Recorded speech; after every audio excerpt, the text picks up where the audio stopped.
جہاں وہ مغرور شخص اس سے نرمی برت رہا ہے، اور کیسے یقین آتا، اس نے تو کبھی شہریار کا یہ روپ نہیں دیکھا تھا۔ شہریار نے دراز سے ایک میڈیم سائز کا جویلری باکس نکالا، پھر اسے کھول کر ڈائمنڈ لاکٹ نکال کر ماہنور کی آنکھوں کے سامنے کیا۔ اس کی چمک ماہنور کی آنکھوں میں پڑ رہی تھی۔ وہ بالکل ساکت کھڑی تھی۔ دل کی شیپ کا خوبصورت لاکٹ تھا جس میں چھوٹے چھوٹے ہیرے چمک رہے تھے۔ تمہارے لیے، شہریار نے مدھم آواز میں کہا، پھر نور کا ہاتھ تھم کر اس کا رخ دوسری طرف موڑا اور اسے لاکٹ پہنانے لگا۔ نور تو خواب کسی کیفیت میں تھی، اس کی چارسو محبت کی مہک پھیلنے لگی تھی۔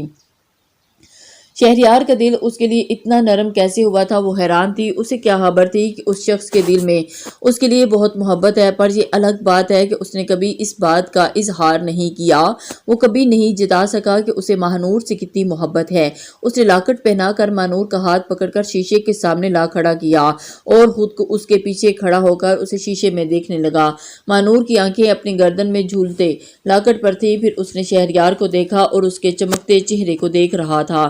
ماہنور کی آنکھوں سے نکلتی ہزاروں دیوں کی روشنی کا مقابلہ وہ نہ کر سکا اور نظریں پھیر گیا، پھر اگلے پر بھاری دل کے ساتھ پلٹا اور دروازے کی طرف بڑھنے لگا۔ وہ کمرے سے چلا گیا تو ماہنور نے گلابی گالوں پر ہاتھ رکھے، اف اللہ جی، یہ کیا سچ ہے؟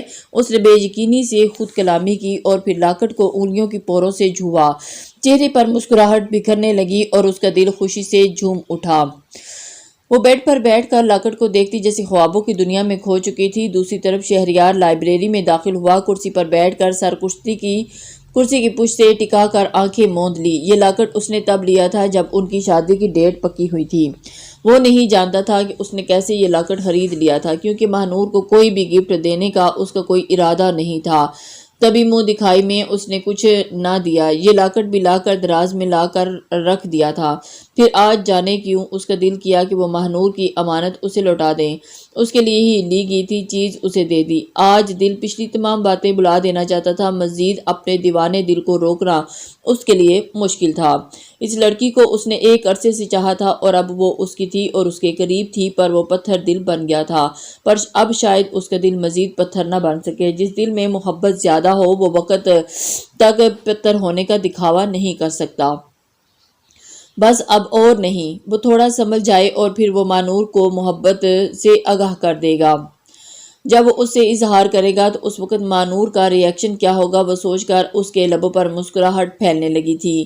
ہاشم ڈرائیو کر رہا تھا جبکہ اس کا موبائل رنگ ہونے لگا۔ اس نے نمبر دیکھ کر کال پک کی۔ سلام کے بعد دوسری طرف سے پوچھا گیا، وہاں کب جانے کا ارادہ ہے؟ ابھی تو میں گھر جا رہا ہوں، آج مجھے اور نازلی کو شادی میں جانا ہے، اس لیے کل وہاں جائیں گے، میں وہ کہہ کر سامنے دیکھنے لگا۔ دوسری طرف سے جواب دیا گیا، پھر اس نے کال کٹ کر دی۔ شام کے سائے پھیل چکے تھے۔ ہاشم کی ایک میٹنگ تھی جسے اٹینڈ کرنے کے بعد وہ گھر کی طرف جا رہا تھا۔ کچھ دن پہلے اس کی سیکرٹری الینا خان بلا اپنی شادی کا کارڈ لے کر آئی تھی اور اس نے اسے نازلی کو پکا شادی میں آنے کا کہا تھا۔ ہاشم کے لیے وہ بہن کی طرح تھی، اس لیے اس نے حامی بھری، وہ دونوں ضرور آئیں گے۔ آج الینا کی مہندی تھی جہاں وہ دونوں جانے والے تھے۔ ہاشم نازلی کو کال ملانے لگا کہ راستے میں ہی جلد خان ولا پہنچ جائے گا، اس لیے وہ جلدی سے تیار ہو جائیں۔ وہ لوگ چھوٹی حویلی میں تھی۔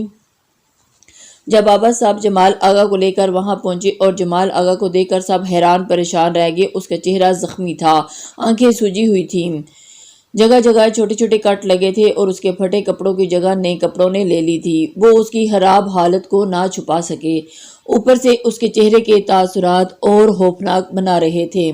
تابعین تو اسے ایک نظر میں پہچان ہی نہ پائی۔ اس کے چہرے کا نقشہ ہی بدل چکا تھا۔ بی بی جان تو بیٹے کو دیکھ کر رونے لگی۔ امتل افندی کی آنکھیں پھٹ گئی تھی۔ جمال آغا نے نظر اٹھا کر کسی کو نہ دیکھا اور اپنے کمرے کی طرف بڑھ گیا۔ یہ کیا حال کر دیا میرے بچے کا؟ بی بی جان نے روتے روتے بابا صاحب کو دیکھا۔ تمہارے بچے کی جلد بازی کا نتیجہ ہے، ٹھنڈے دماغ سے کام لیتا تو اس حال میں نہ ہوتا۔ وہ جن جلا کر بولے تھے، انہیں اب بھی بیٹے کی غلطی نظر نہیں آئی۔ نظر آیا تو یہ کہ اسے جلد بازی میں اگر اچھے سے پلان کر کے سب کرتا تو پکڑا نہ جاتا۔ ان کی بات پر بی بی جان صوفے پر بیٹھ کر رونے لگی۔ وہ اپنے شوہر کو بھی کیسے سمجھاتی کہ یہ سب غلط ہے۔ وہ ان کی بات سنتے بھی تو نہ تھے، جیسے وہ خود تھے ویسے ہی انہوں نے اپنے بیٹوں کو بھی بنا دیا تھا۔ جمال اور بلاول دونوں باپ کے نقش قدم پر چل رہے تھے۔ بی بی جان کو خوف آتا تھا کہ اگر اللہ نے ان کی رسی کھینچ لی تو یہ برباد ہو جائیں گے۔ وہ اپنے بیٹوں کا برا تو نہیں چاہتی تھی، دنیا کے وہ لاکھ برے سہی، پر وہ ماں باپ کے لیے، ماں کے لیے اس کے بیٹے تھے جنہیں کچھ بھی ہونے کا سوچ کر ان کا دل کانپ جاتا تھا۔ ہر وقت ان کی یہی دعا ہوتی کہ وہ سدھر جائیں، لوٹ آئیں صحیح راستے کی طرف، کیونکہ اگر ایسا نہ ہوا تو بربادی ان کا مقدر بن جائے گا۔ امدل افندی آگے بڑھ کر انہیں چپ کروانے لگی۔ بابا صاحب خاموشی سے صوفے پر بیٹھ کر، جبکہ تابین وہاں سے جمال آغا کے کمرے کی طرف بڑھنے لگی۔ وہ کمرے میں داخل ہوئی تو وہ اسے کہیں نظر نہ آیا۔ واش روم میں پانی گرنے کی آواز آ رہی تھی، شاید وہ شاور لے رہا تھا۔ تابین صوفے پر بیٹھ کر اس کا انتظار کرنے لگی، تبھی سامنے میز پر رکھے جمال آغا کے موبائل کی ٹیون بجی۔ تابین کو تجسس ہوا اور اس نے موبائل اٹھایا۔ موبائل پر لاک نہیں لگا تھا، اس لیے اس نے آرام سے موبائل کھولا، وہاں کوئی ویڈیو بھیجی گئی تھی۔ تابین نے پہلے سوچا کہ موبائل رکھ دے، پھر تجسس کے ہاتھوں مجبور ہو کر ویڈیو اوپن کی۔ تیز برستی بارش میں جمال آغا بے ہوش زمین پر پڑا تھا اور اس کی حالت اب 100 گنا زیادہ بری تھی۔ کپڑے پھٹے ہوئے تھے، چہرہ خون سے تر تھا۔ تابین کی آنکھیں پھیل گئی، کس نے جمال آغا کو خوب پیٹ کر اس کی ویڈیو بنائی تھی؟ بارش کے شور کے علاوہ سے اور کوئی آواز سنائی نہ دے رہی تھی۔ جمال آغا کی حالت قابل رحم تھی۔ یہ ویڈیو میں کھوئی تھی جب اس کے ہاتھ سے موبائل چھینا گیا۔ اس نے جھٹ سے نظر اٹھا کر دیکھا تو سامنے جمال آغا کھڑا تھا اور اس کی نظریں اب موبائل اسکرین پر تھیں، اور جو منظر اسے وہاں دیکھنے کو ملا اس سے تو توہین کے مارے اس کا چہرہ انگارے سے لال ہوا تھا، جسم سے جیسے آگ بھڑک اٹھی۔ یہ ویڈیو بھیج کر اسے یاد دلایا گیا کہ وہ ہار گیا تھا، اور ایک بار پھر ہاشم خان سے بری طرح ہار گیا تھا۔ ویڈیو بھیجنے والا کون تھا؟ اس کا دشمن جس نے اسے ہار سے دوچار کیا تھا۔ ہاشم خان، یہ نام جمال آغا کے چاروں گرد چکرانے لگا۔ ویڈیو دیکھ کر دماغ میں وہ اذیت بھرے سارے لمحے تازہ ہونے لگے۔ وہ ویڈیو کو پھر سے پلے کرتا لال آنکھیں اس پر ٹکائے کھڑا تھا، تابین کی موجودگی جیسے بھلا چکا تھا۔ یہ کس نے تمہیں مارا؟ اور یہ ویڈیو؟ تابین کی بات پر اس نے سر اٹھایا اور اس کا دل چاہ رہا تھا کہ دنیا کو آگ لگا دے۔ وہ کچھ نہ بولا اور جا کر بیڈ پر بیٹھ گیا۔ بولو جمال آغا، اور یہ بھی بتاؤ کہ تم نے ہاشم خان پر حملہ کیوں کیا؟ اور تابین اس کے سامنے کھڑی اس سے پوچھ رہی تھی۔ اچانک ہاشم کے نام پر اس کے دماغ میں گھنٹی بجی۔ ہاشم نے تمہاری یہ حالت کی ہے؟ اس نے پھیلی آنکھوں سے حیرت سے پوچھا۔ نہیں، اس نے زمین کو گھورتے ہوئے جھوٹ بولا۔ تابین نے افسوس سے اسے دیکھا۔ پلان نازلی کو راستے سے ہٹانے کا تھا، پھر تم نے ہاشم پر حملہ کیوں کیا؟ تابین کا لہجہ سخت ہوا تھا۔ جمال آغا اس کی بات پر ایک جھٹکے سے اٹھ کھڑا ہوا۔ نہیں کیا میں نے کوئی حملہ تمہارے یار پر، سمجھی؟ اسے کندھے سے دبوچ کر وہ گرایا تھا۔ تابین کو اس نے ایک پل کے لیے ڈر لگا تھا، پر پھر دانت پیس کر جمال آغا کو دھکا دے کر پیچھے کیا۔ زبان سنبھال کر بات کرو، میں کوئی دبوسی لڑکی نہیں ہوں جو تم سے ڈر جاؤں گی، اس لیے اپنا غصہ اپنے پاس سنبھال کر رکھو، مجھ پر روب ڈالنے کی ضرورت نہیں تمہیں، سمجھے؟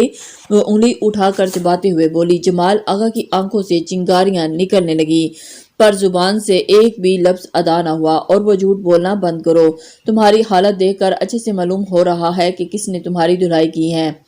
بہت وقت لگے گا ٹھیک ہونے میں، اس لیے آرام فرماؤ، اور اب غصہ کرنے سے کچھ حاصل نہیں ہوگا۔ وہ طنزیہ مسکرا کر اس کی آنکھوں میں دیکھ کر کہتی پلٹی اور دروازے سے باہر نکلتی چلی گئی۔ اس کی بات پر جمال آغا کو جلا کر ہاک کر ڈالا تھا۔ وہ بیڈ پر گرنے کے انداز میں بیٹھا اور پھر بالوں کو زور سے مٹھیوں میں پینچا۔ تبھی اس کے موبائل کی ٹیون بجی اور اس نے بیڈ سے موبائل اٹھا کر چیک کیا، وہاں میسج آیا تھا۔ اس نے میسج اوپن کیا۔ کیسا لگا تمہیں اپنی دوا کا ذائقہ؟ تمہارا قزم ہاشم خان۔ اشارہ ویڈیو کی طرف کیا گیا تھا۔ طنز میں ڈوبا مذاق اڑانے والا میسج پڑھ کر جمال آغا نے اگلے پل گھبرا کر موبائل اٹھا کر سامنے دیوار پر دے مارا۔ پچھتاؤ گے تم ہاشم خان، پچھتاؤ گے۔ وہ ہار کر اس کے مقام پر تھا اور اس کی آنکھوں سے آنسو نکلنے لگے تھے۔ ہاشم کے میسج نے آگ میں جیسے پٹرول چھڑکا تھا اور اس کی ہستی کو جلا کر خاک ہو گئی تھی۔ وہ تابین کے سامنے تو اپنی توہین سے مر رہا تھا اور اس کی مردانگی کو کہاں گوارا تھا کہ ایک لڑکی کے سامنے وہ کمزور ثابت ہوا تھا، وہ بھی اس شخص کے مقابلے میں جسے مات دینے کے لیے اسے بڑی بڑی باتیں کی تھی۔ وہ لڑکی اس پر طنز کر کے چلی گئی تھی، یہ بات کیسے وہ برداشت کرتا؟ وہ بھی انہیں منہ توڑ جواب دے گا اور وہ لوگ دیکھتے رہ جائیں گے۔